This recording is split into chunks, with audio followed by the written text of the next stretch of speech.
The warning ignored, the crystalline spires of the Hegemony Council stretched into the violet sky of Zentara Prime, catching the light from 3 distant stars. Inside the Grand Assembly Hall, representatives from 200 civilized worlds gathered to witness what they believed would be another routine territorial dispute. They were wrong.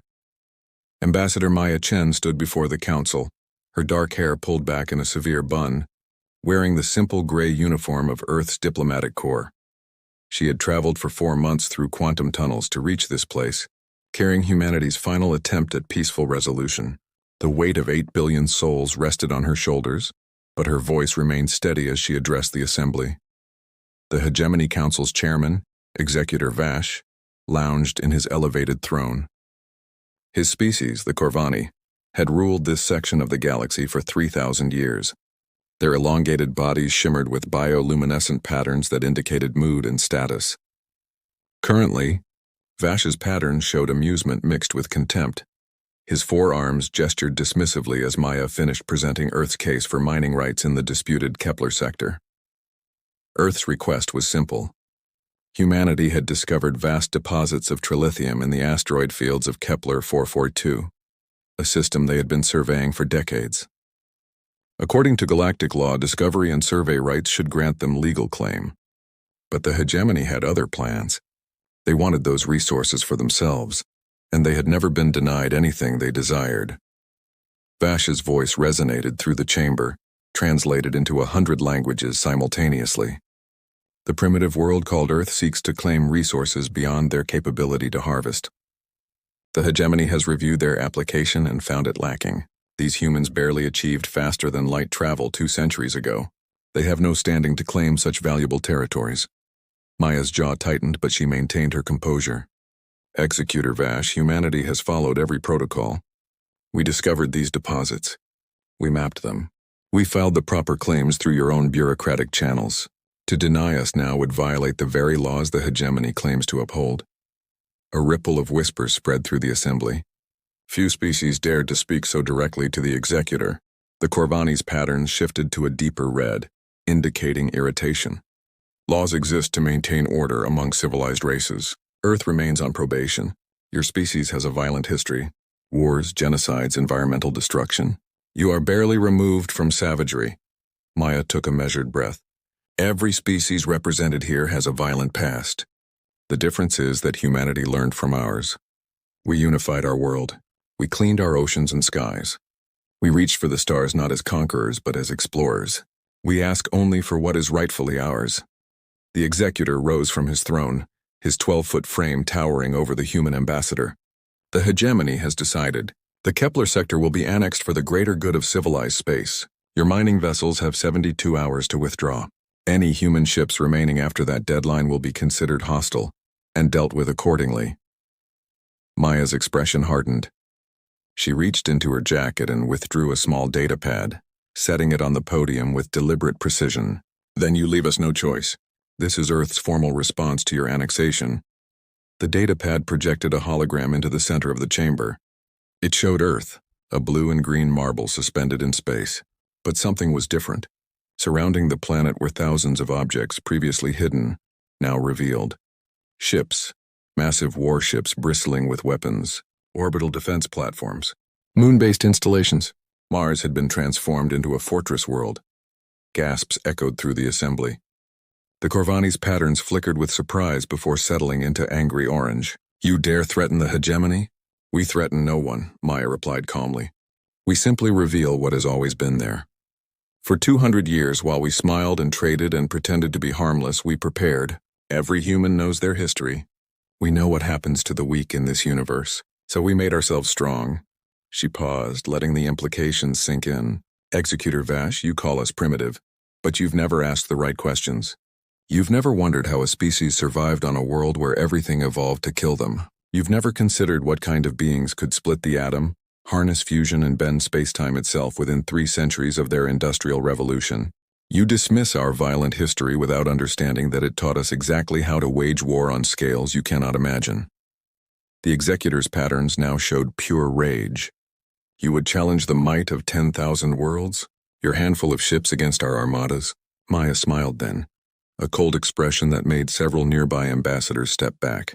We don't need to defeat 10,000 worlds. We only need to defeat the fleets you sent against us. And Executor, I strongly advise you not to send them. This is our final warning. Leave the Kepler sector to us and there will be peace. Take what is ours, and you will learn why our world is classified as a Class 12 Deathworld.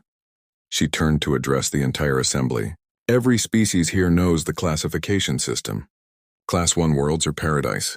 Class 5 worlds are challenging. Class 9 worlds are considered barely habitable. Earth is Class 12. Our gravity would crush most of you. Our diseases would destroy your immune systems. Our wildlife considers everything prey. We didn't just survive there. We thrived. We conquered every challenge our planet threw at us. Do you really want to become our next challenge? The Executor's voice boomed through the chamber. The hegemony does not bow to threats from primitives. Admiral Keth, deploy the Third Fleet to the human system. Show them the price of defiance. A Corvani military officer stood and saluted. It will be done, Executor. The humans will learn their place. Maya gathered her materials and walked toward the exit. At the doorway, she turned back one final time. You've made a terrible mistake. We offered you peace. We wanted to be your partners, your equals, but you've chosen to make us your enemies. When your Third Fleet doesn't return, when you finally understand what you've awakened, remember this moment. Remember that we warned you. She left the chamber in absolute silence. In the observation booths above, several minor species ambassadors quickly began transmitting messages to their home worlds. They had studied Earth's history, its world wars, its nuclear standoffs, its ability to turn any technology into a weapon. They wanted their fleets far away from what was about to happen. Admiral Keth assembled the Third Fleet within days. 300 warships, each one a masterpiece of hegemony technology. Energy shields that could withstand supernovas. Plasma cannons that could crack moons. Fighter squadrons numbered in the thousands. It was a force that had never known defeat. As the fleet prepared to enter quantum space, Keth stood on the bridge of his flagship, the Dominant Supremacy. His tactical officer approached with a report. Admiral, we've received intelligence from traders who've visited Earth. They say the humans have been evacuating their outer colonies back to their home system. Keth's mandibles clicked in amusement. They flee before us, good. Perhaps they will surrender without requiring complete annihilation. Set course for Earth. Maximum speed. The Third Fleet emerged from quantum space at the edge of Earth's solar system, expecting to find panicked humans and defenseless worlds. Instead, they found something else entirely. Europa Station, humanity's primary outpost on Jupiter's moon, sat silent in space. No ships fled. No transmissions begged for mercy. Just silence. Keth ordered his fleet forward, confident in their overwhelming superiority. They passed Jupiter's orbit, then Mars, approaching the asteroid belt that separated the inner and outer solar systems. That's when the trap was sprung. The asteroids began to move. Not randomly, but with purpose. What the hegemony had dismissed as a debris field was actually humanity's first line of defense. Each asteroid had been hollowed out, transformed into a weapon platform. Suddenly, space erupted with violence. Mass drivers, primitive by hegemony standards but devastating in their simplicity, hurled tungsten rods at significant fractions of light speed. Energy shields designed to disperse plasma couldn't stop simple kinetic impacts. The first wave of projectiles tore through 17 ships before the fleet could react. Then came the gravity weapons. Humanity had learned to manipulate space-time for faster-than-light travel, but they had also learned to weaponize it. Localized gravity wells appeared throughout the fleet, crushing ships like tin cans. The Dominant Supremacy's shields flickered and failed as space itself bent around it. Admiral Keth watched in horror as his invincible fleet was torn apart by weapons that shouldn't exist, deployed from positions that shouldn't have been possible. His tactical officer screamed over the alarms. Admiral, we're being targeted by thousands of platforms. They were hidden in the asteroid belt this entire time. All ships retreat, Keth commanded, but it was too late. The humans had turned their entire solar system into a killing field. As the Third Fleet tried to flee, Earth's true warships emerged from hidden positions behind moons and planets. They weren't beautiful like hegemony vessels. They were brutal, angular things built for one purpose: destruction. The Reckoning. The escape pod reached Zentara Prime 3 weeks later. When Executor Vash saw the footage of his Third Fleet's destruction, his bioluminescent patterns cycled through colors no Corvani had displayed in centuries. Pure primal rage mixed with something new, fear. The emergency session of the Hegemony Council convened within hours. Representatives who had previously shown indifference to the human situation now watched the battle footage with growing alarm. The humans hadn't just defeated the Third Fleet. They had annihilated it with weapons that violated everything the galaxy thought it knew about primitive species. Executor Vash stood before the assembly, his patterns now stabilized into deep purple determination. The humans have declared war on civilization itself. They must be exterminated. I am mobilizing the entire Hegemony Navy. 20,000 ships. We will burn their world to glass and salt the ashes. But even as he spoke, reports were coming in from across the galaxy. Human trading posts, previously thought to be simple commercial outposts, were revealing themselves as fortified positions. Merchant vessels were dropping their disguises, showing hidden weapon systems. Humanity had spent 2 centuries infiltrating the galaxy's commerce networks, and now they were activating sleeper cells everywhere. On Earth, Admiral Chen stood in the command center buried beneath Cheyenne Mountain. Around him, hundreds of officers coordinated humanity's first interstellar war. His sister Maya had returned from Zentara Prime and now served as his strategic advisor. They're mobilizing everything, Maya reported. 20,000 ships from 900 worlds, the largest fleet in galactic history. Admiral Chen studied the tactical displays. They still don't understand. They think this is about numbers, about technology. They don't realize this is about survival. And no species knows survival better than humans. He turned to his staff. Execute Operation Ragnarok. It's time to show them the true face of the Deathworlders. Across human space, hidden installations activated. Humanity had been preparing for this moment since their first contact with alien life. They had studied every species, learned every weakness, developed counters to every technology. But more importantly, they had done what humans did best. They had adapted. The Deathworld Armada emerged from quantum space in formations that defied conventional military doctrine. Instead of massive battle groups, humans deployed wolf packs, small, fast squadrons that struck without warning and vanished before retaliation was possible. They didn't engage in the honorable fleet battles the hegemony expected. They fought like their ancestors, with guerrilla tactics, psychological warfare, and utter ruthlessness. Captain Jessica Martinez commanded one such wolf pack. Her squadron, designated Hellhound 7, consisted of 12 ships built for speed and firepower. Their target was a hegemony supply depot in the Vega system, critical for refueling the massive fleet heading toward Earth. The depot's defenders never saw them coming. Human ships could run silent in ways that baffled hegemony sensors. They had learned to mask their heat signatures, scatter their quantum wake, and move through space like predators stalking prey. Hellhound 7 emerged from behind Vega's 5th planet, launched their attack, and destroyed the depot's fuel reserves in under 3 minutes. By the time reinforcements arrived, they were gone. This scenario repeated across 100 systems. Supply lines were severed.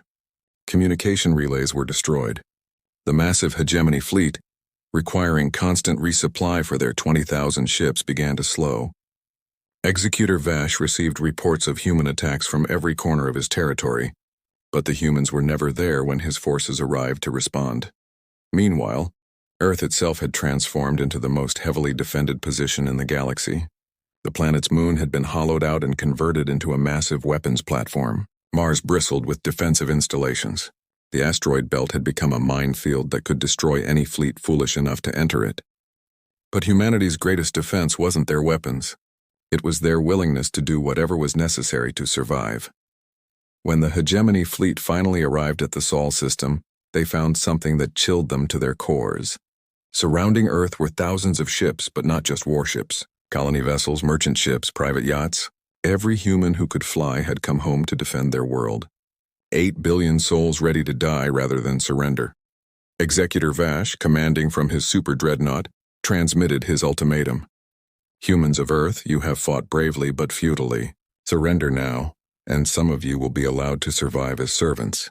Continue to resist and we will exterminate your species.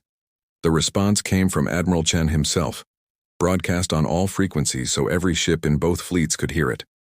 Executor Vash, you still don't understand what you're facing. We are the children of Earth, a world that tried to kill us every day for millions of years. We survived ice ages, supervolcanoes, plagues, and predators. We survived each other. And now you think you can break us? He paused, then continued. You brought 20,000 ships, impressive. But every human ship is crewed by people who chose to be here. Your conscripts fight because they're ordered to. Our volunteers fight for their children's future. Your soldiers fight until the battle turns against them. Our warriors fight until their last breath. You fight to conquer. We fight to exist. And that difference will be your doom. The Battle of Sol began with a hegemony bombardment that should have shattered Earth's defenses. Plasma beams that could melt continents struck defensive shields powered by the planet's own magnetic field.